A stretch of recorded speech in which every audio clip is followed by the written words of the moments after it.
Okay, so as you know, we are doing this week is going back to our ancestral roots and looking at ways that we can heal ourselves or use our ancestral medicine to be able to tend to ourselves, to our wounds, to our mental health, and how to support our wellness through Mother Earth, and through movement and through other ancestral teachings that we had. How did our ancestors survive, right? So that we could be here today. There's certain tools that they use and they pass them along to us, but we have forgotten. And the point of this is that we remember. Okay. So, so for you, Irelia, how is it that you came back? Maybe how did you come back to the land, or maybe you already had it in you all the time? I don't know.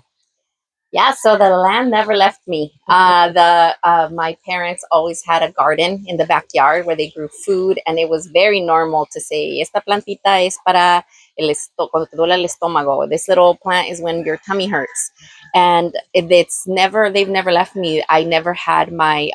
I guess you can say I've been privileged enough that the land was never severed from me, and now it's my really goal and mission to make sure that all the youth and everybody else remembers that these plants are our relatives. Las plantitas son nuestros parientes. We have a strong community with our plants, and they're here to help us. They helped our family survive, our grandparents, great grandparents, on and on and on, because we're still standing on the same Mother Earth that gave them life is giving us life. It's really our responsibility to get to know these plants like relatives. So I ask people not to say, "What is this plant good for?"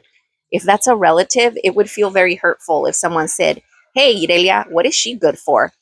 You have to start learning the stories. How did they help? How are they helpful? How can you help them? And that changes really the narrative and the relationship that we have to plants, from being extractive and just wanting something from them, and actually being a relative, caring for them and loving on them, and they'll care for us.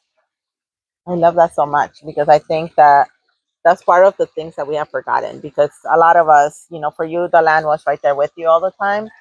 But I think for a lot of us that are in the city, we don't see that. We just buy it from a package, and we forget that somebody had to actually plant this seed, that had to tend to it to grow into an actual plant, to then care enough for it to flower and then pick up the flowers to plant some more, pick up the seeds from the flowers. So, and then the whole process that's in between because there's so much that goes on in that little environment when you grow something and you learn, but there's this definitely this disconnect that we have had when we are not near a garden, when we are living in the concrete cities, and I hope that everybody kind of comes back to it and just at least ask the question, how did this end up here in the market? Right?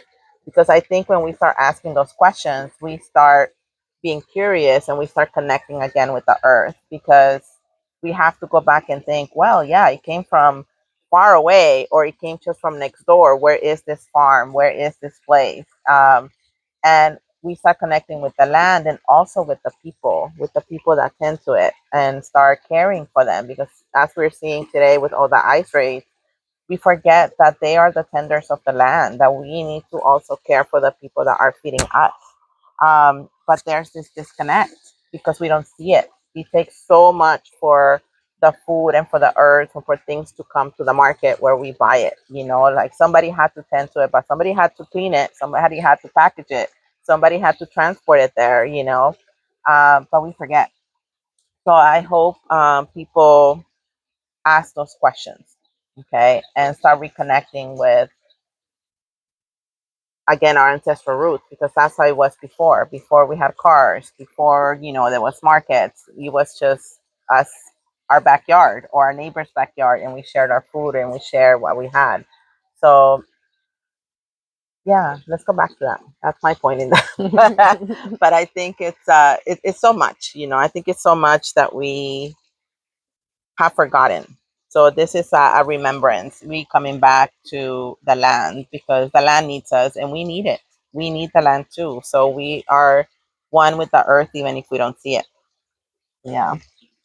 Thank you, Marilyn. That was beautiful. I think I want to leave with, remember that this earth is your inheritance. It was given to you, and you need to make sure that it is inherited by those that it belongs to. But as any inheritance, you have to give it value. If you don't value this earth, if you don't value everything that it provides for you, it will be dissolved. And that's why it is your responsibility, not somebody else's, to find out how you can be helpful to the land. And although we are in a very urban space with a lot of concrete that has covered up the land, there's still plants, and a lot of them are medicinal, and a lot of them are native. They belong here. You may have been a transplant here, but they were here before you, and we have to honor that and make sure that those natives are protected, like our California poppies, our white sage. That belongs to Southern California. They are native here, and you have to make sure that it is not abused and poached and appropriated by commodity in any way. And I want to leave you with that. This is your inheritance. It belongs to you. And what are you going to do to take care of it and make sure it lasts for the coming generations?